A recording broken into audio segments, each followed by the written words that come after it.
बच्चों, आज हम पढ़ेंगे लेसन मोबाइल का बोलबाला। बहुत दिनों से ड्राइंग रूम के कोने पर पड़ा पड़ा टेलीफोन बोर हो रहा है। आज वह बहुत उदास है। अब उसे कोई नहीं पूछता, ना ही उससे कोई फ़ोन करता है। तभी मिस्टर शर्मा ने आकर अपना मोबाइल उसी टेलीफोन के पास रख दिया। देख रहे हो ना आप, टेलीफोन के साथ मोबाइल पड़ा है। टेलीफोन के साथ यहाँ पर मोबाइल पड़ा है, ठीक है। टेलीफोन मन ही मन में, दिखने में चूहे जैसा, ना मूंछ ना पूंछ, फिर भी इसकी इतनी पूछ।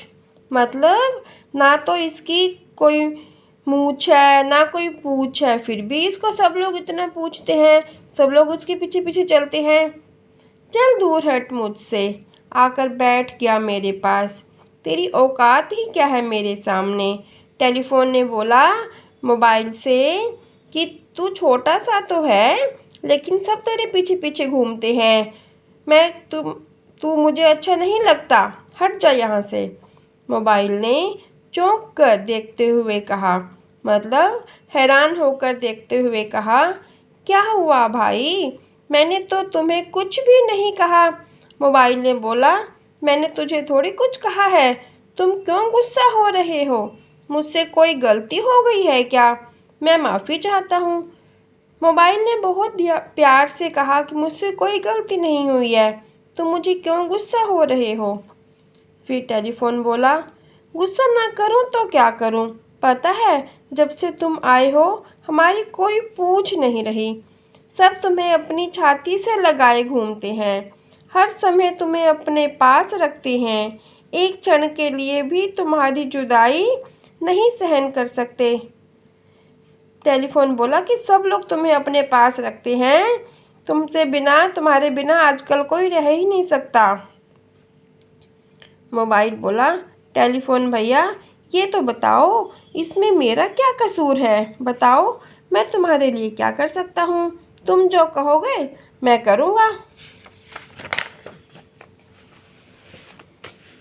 टेलीफोन बोला, तुम क्या करोगे, अब तो तुम्हारे नए नए रूप बाजार में आ रहे हैं, चारों ओर तुम्हारी ही धूम मची हुई है।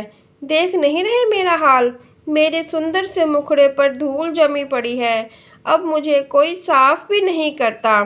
टेलीफोन ने कहा, मैं तो ऐसे ही मिट्टी में पड़ा हुआ हूँ, मुझे कोई साफ भी नहीं करता अब तो। मोबाइल ने कहा, भाई नाराज मत होइए, तुम तो मेरे बड़े भाई हो, कभी ना कभी तो तुम्हें बूढ़ा होना ही था, इसमें गुस्सा होने की क्या बात है, एक ना एक दिन तो यह होना ही था।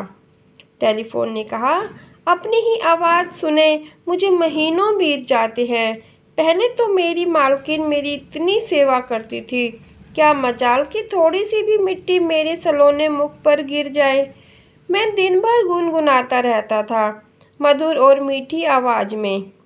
मतलब टेलीफोन कहता है कि मोबाइल आने से पहले लोग मेरे से ही बातें करते थे, मेरे फ़ोन उठाकर मेरे से ही लोगों से बातें करते थे।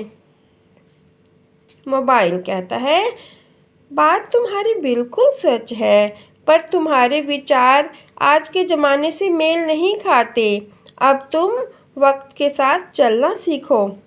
टेलीफोन कहता है, अच्छा बच्चों, आज तुम मुझे उपदेश दे रहे हो, कोई बात नहीं, तुम्हारे साथ भी कभी इसी तरह का व्यवहार होगा, तब पता चलेगा, याद रखना समय सदा एक सा नहीं रहता। इतने में चिट्ठी बोली, चिट्ठी जो पर्दे के पीछे थी, मेरे प्यारे दोस्त तुमने सच कहा, समय सदा एक सा नहीं रहता। एक मीठी व प्यारी सुरीली सी आवाज़ सुनकर दोनों चौंक उठे और अपने चारों ओर देखने लगे। मतलब पर्दे के पीछे से चिट्ठी बोली, हाँ भाई समय सब एक जैसा नहीं रहता। फिर वो दोनों एक साथ बोले, टेलीफोन और मोबाइल, अरे यह आवाज़ तो दादी के बक्से में से आ रही है। दोनों बक्सा खोलते हैं तो वहाँ पर पड़ी बहुत पुरानी चिट्ठी को देखकर चौंक जाते हैं। जैसे ही वो दादी का बॉक्स खोलते हैं, दादी का बक्सा खोलते हैं, तो वहाँ पर एक चिट्ठी पड़ी हुई थी, जिसको देखकर वो दोनों हैरान हो जाते हैं।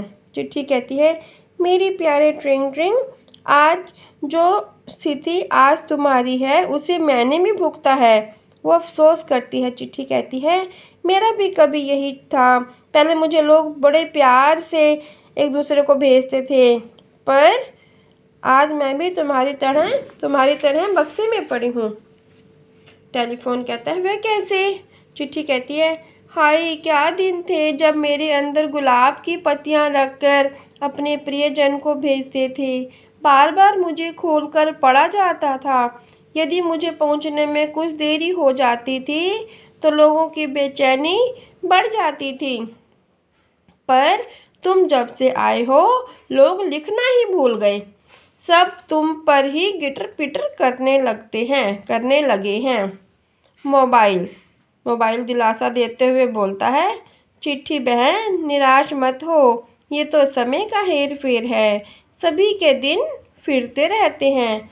चिट्ठी कहती है, यही तो मैं कहती हूँ भैया, तुम्हारे आने पर टेलीफोन भाई को दुख नहीं मनाना चाहिए, बल्कि खुशी खुशी आपका स्वागत करना चाहिए।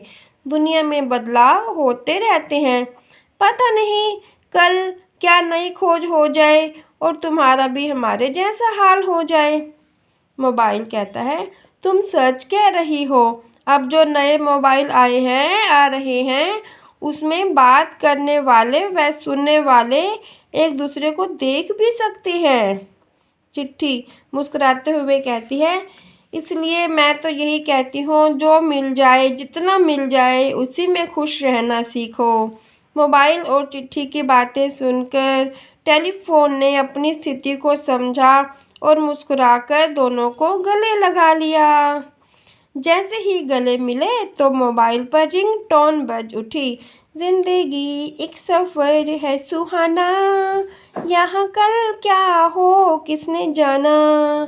तीनों संगीत का आनंद लेने लगे। Thank you for watching. Please like share and subscribe my channel.